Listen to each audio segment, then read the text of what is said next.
श्रद्धेय महानुभावों, हम लोग इस त्रिभुज में विचार करेंगे, एक में विषमता पर विचार करेंगे।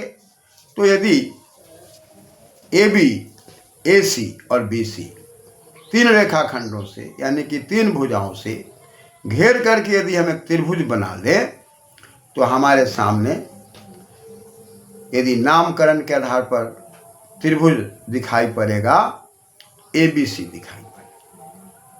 अब ABC के अंदर यदि AB को हम एक भुजा मानते हैं और AC को भी एक भुजा मानते हैं और BC को भी एक भुजा मानते हैं, और इसके अंदर BC भुजा के समांतर AB पर और AC पर एक रेखा खींचते हैं और AB के D बिंदु पर और AC के E बिंदु पर उसको मिला देते हैं। तो हम कह सकते हैं कि ABC एक त्रिभुज है जिसमें BC रेखा के समांतर D कोई रेखा खींची गई है जो AB को D बिंदु पर और AC को E बिंदु पर परिच्छेद कर रही है। अब ऐसे अंतराल में कहा कि भाई समान अनुपात में होते हैं। अनुपात पर जब हम विचार करते हैं तो अनु में पश्चात अर्थ निकलता है, पात में गिरना अर्थ निकलता है। पश्चात पतति इति अनुपात। तो हम अंकगणितीय विधा में यदि अनुपात पर विचार करते हैं तो मान लीजिए कि AB एक भाग है, उसको यदि हम दो भाग कर दिए तो एक में दो किया तो भिन्न के दृष्टिकोण से 1/2 हो गया।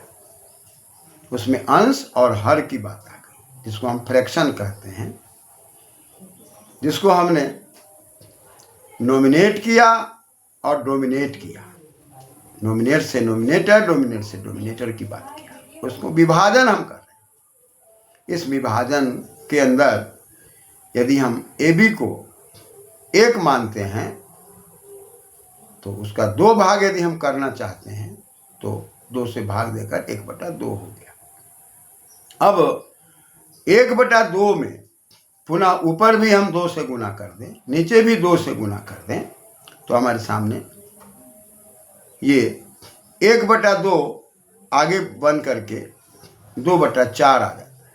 फिर 2/4 में 2 से ऊपर नीचे गुना कर दें अंश और हर में तो 4/8 की बात आ जाती है। फिर 2 से गुना कर दें ऊपर नीचे तो 8/16। इस क्रम से ये बढ़ता चला जाएगा और ये समसम रूप में ऊपर नीचे अंश और हर में गुणित हो रहा है।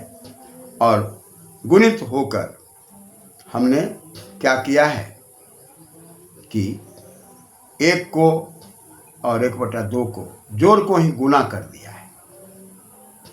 अब 2 बार ना जोड़ करके 2 से गुना कर दिया है तो हमें अनुपात में समान अनुपात की प्राप्ति हो रही है।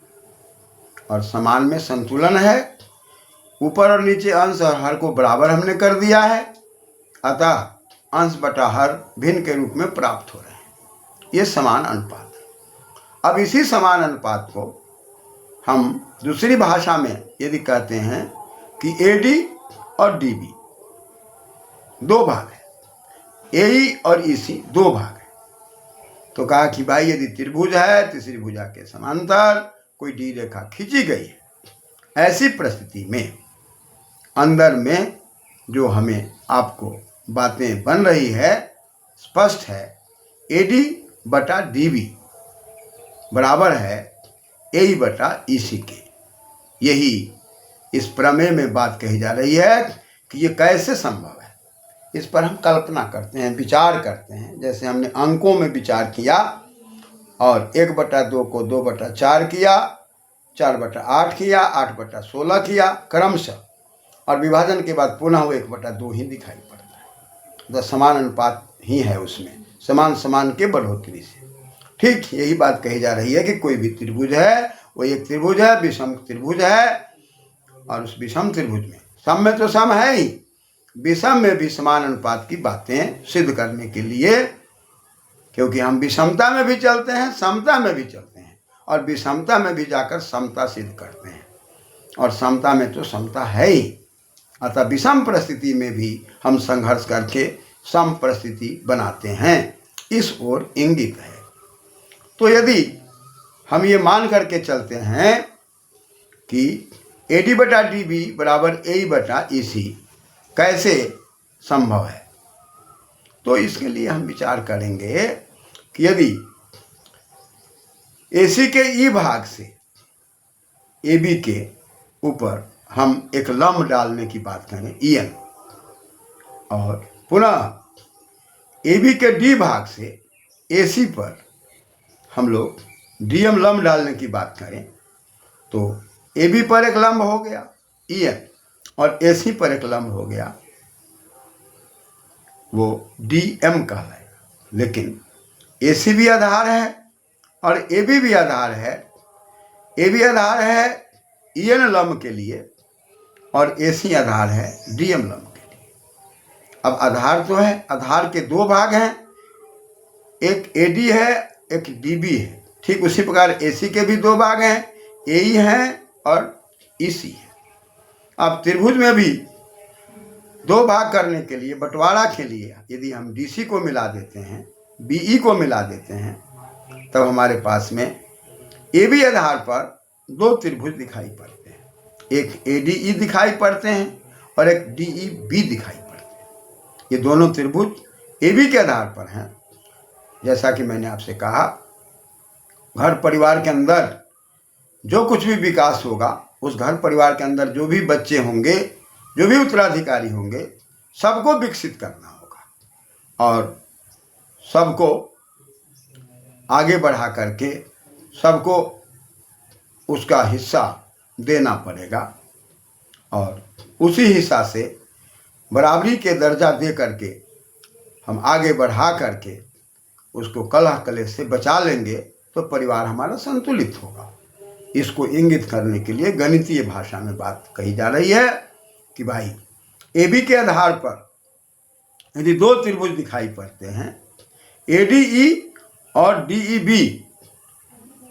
तो चूंकि आधार एक है, त्रिभुज दो है, अतः दोनों त्रिभुज का अनुपातिक विवेचन हम करें या उसी प्रकार से ADE में और BEC में अनुपातिक विवेचन करें, तो हम कह सकते हैं कि ADE बटा DEB बराबर है, पुनः ADE ऊपर है और फिर नीचे रेखा खींचने से आपको BEC एक त्रिभुज दिखाई पड़ता है। तो BEC और ADE पर विचार करें तो ADE बटा BEC दोनों बराबर है, क्योंकि ये भी AC आधार पर है और आधार के ऊपर बने हुए त्रिभुजों को हम अंतर में मानते हैं और अंदर में जो भी सृजन होगा वो सब बराबरी के दायरे में होंगे।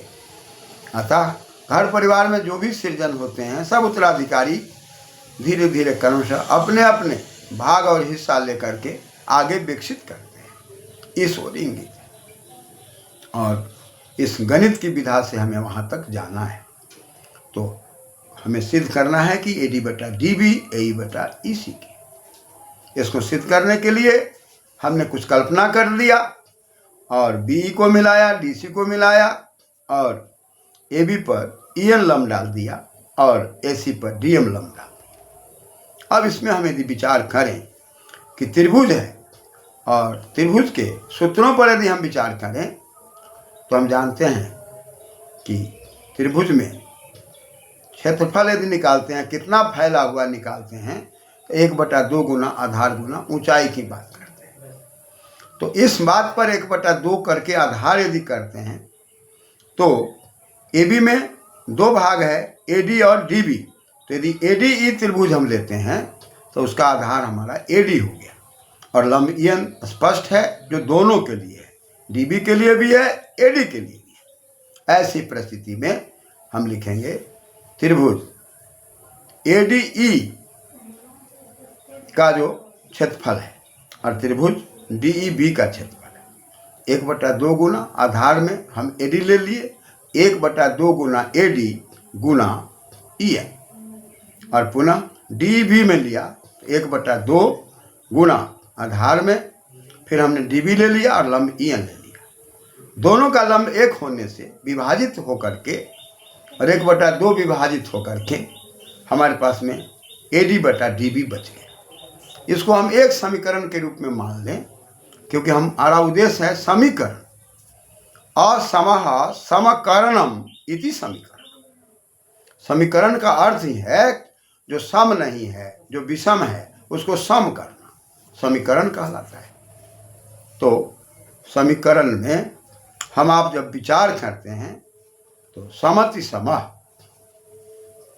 और पुनः उसके अंदर समीकरण की बात आ रही है तो डुकरी करने था, और वहां पर समता करने की बात आ रही है। तो जो सम नहीं है उसको सम करना समीकरण कहलाता है। तो इस प्रकार से हम समीकरण नाम रख करके एक ले लिए जिसको सम करना उद्देश्य है, संतुलित करना।